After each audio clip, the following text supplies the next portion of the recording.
ketemu lagi di channel video YouTube-nya Pak Boim. Kali ini kita akan membahas tentang MSG dan natrium benzoat. Nah, langsung aja kita membahas tentang MSG. MSG merupakan singkatan dari monosodium glutamat. Jadi monosodium glutamat ini merupakan garam natrium yang berasal dari asam glutamat dan merupakan asam amino non esensial yang dapat dijumpai secara berlimpah pada bahan segar di alam. Ini dia bentuk dari MSG. Kemudian untuk rumus kimianya ini, rumus kimia dari MSG dengan rumus molekul C5H8NNaO4. Di sini ada gugus amida NH2, kemudian di sini ada gugus asam karboksilat, dan di sini ada natriumnya. Kemudian karakteristik dan kandungan monosodium glutamat. Yang pertama karakteristiknya dia bentuk kristal halus berwarna putih.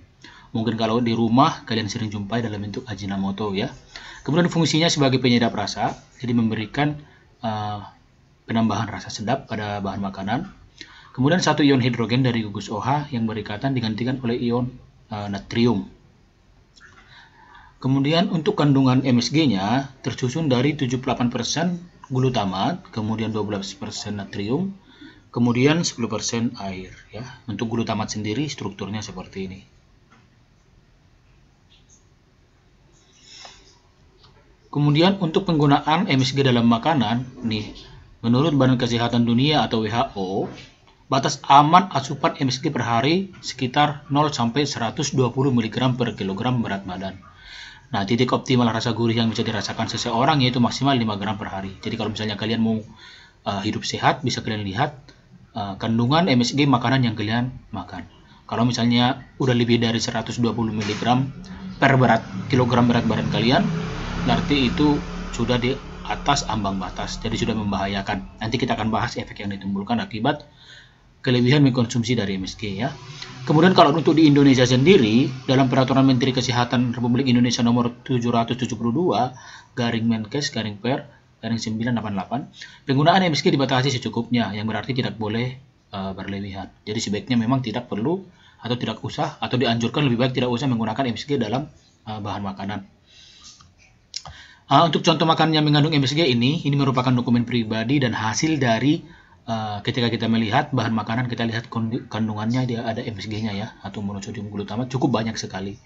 Mungkin di antara makanan ini sering sekali kalian konsumsi dalam kehidupan sehari-hari.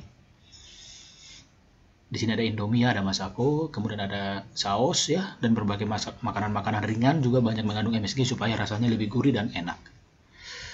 Kemudian untuk dampak negatifnya bagi tubuh, ini bisa menyebabkan kanker. Karena MSG, apalagi dipanaskan atau dalam kondisi di atas 80 derajat, dia akan menjadi senyawa radikal. Jadi senyawa radikal ketika kita konsumsi atau ketika masuk dalam tubuh, dia akan merusak sel-sel yang normal, menjadikan sel abnormal. Kemudian bisa menyebabkan obesitas atau kelebihan berat badan, kemudian sindrom Chinese food atau kecanduan terhadap bahan makanan. Kemudian bisa terkena penyakit Alzheimer. Ini dia untuk bahaya atau dampak konsumsi MSG bagi tubuh. Kemudian yang kedua, kita akan bahas tentang natrium benzoat. Nah, natrium benzoat merupakan salah satu jenis bahan pengawet organik pada makanan dengan nomor E atau kode E211 ya.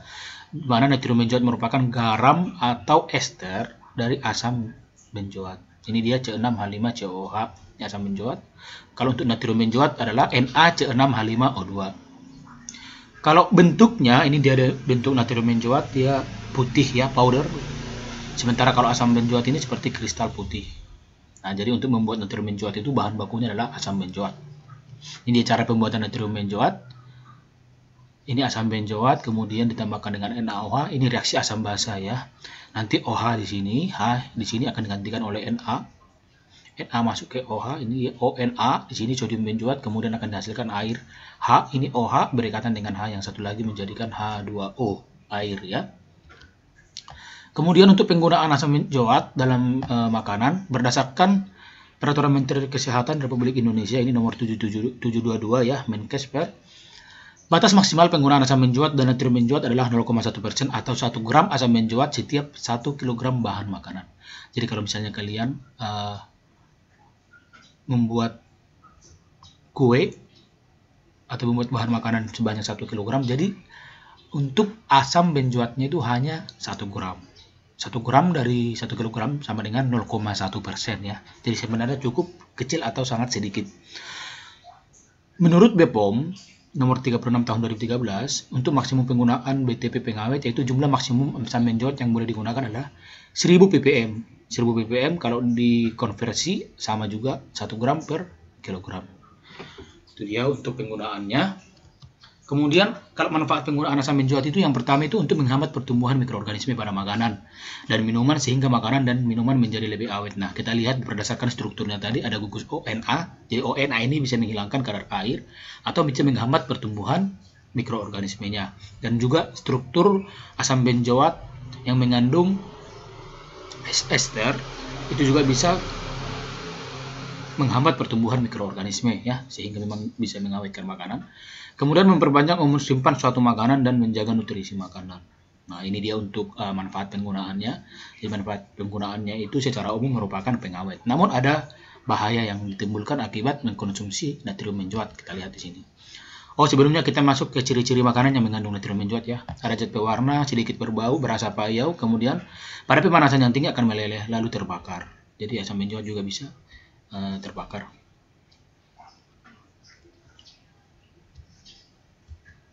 Kemudian dampak natrium benzoat bagi tubuh, ini dapat menyebabkan kanker karena natrium benzoat berperan sebagai agen karsinogenik ya, bisa menyebabkan kanker. Kemudian dapat menimbulkan stres, jadi konsumsi asam benzoat berlebihan dapat menimbulkan stres. Sebenarnya di sini yang dimaksud adalah stres oksidatif ya. Stres oksidatif itu di mana kandungan dari senyawa radikal yang ditimbulkan akibat konsumsi ini agen karsinogenik ini merupakan senyawa radikal. Jadi ketika senyawa radikal lebih banyak dibandingkan antioksidan dalam tubuh, maka kita akan mengalami stres atau stres oksidatif ya, mengalami kelelahan atau pusing. Kemudian bisa menimbulkan serangan jantung, kemudian bisa menimbulkan kerusakan paru-paru. Jadi sangat banyak bahaya dari konsumsi natrium benzoat bagi tubuh. Nah, untuk contoh minuman yang mengandung natrium benzoat banyak sekali di sini. Mungkin kalian tahu ini minuman apa mereknya. Ini juga. Ya, kemudian ini juga. Ini tidak diblur karena memang pada kenyataannya kandungannya ini banyak sekali. Ada natrium siklamat juga. Ini natrium benzoat ya. Ini tulisan natrium benzoat. Jadi benar-benar terbuka dalam kalengnya juga mereka membuat bahwa kandungan dari minuman ini ada natrium benzoat. Oke, untuk materi MSG dan natrium benzoat cukup sekian.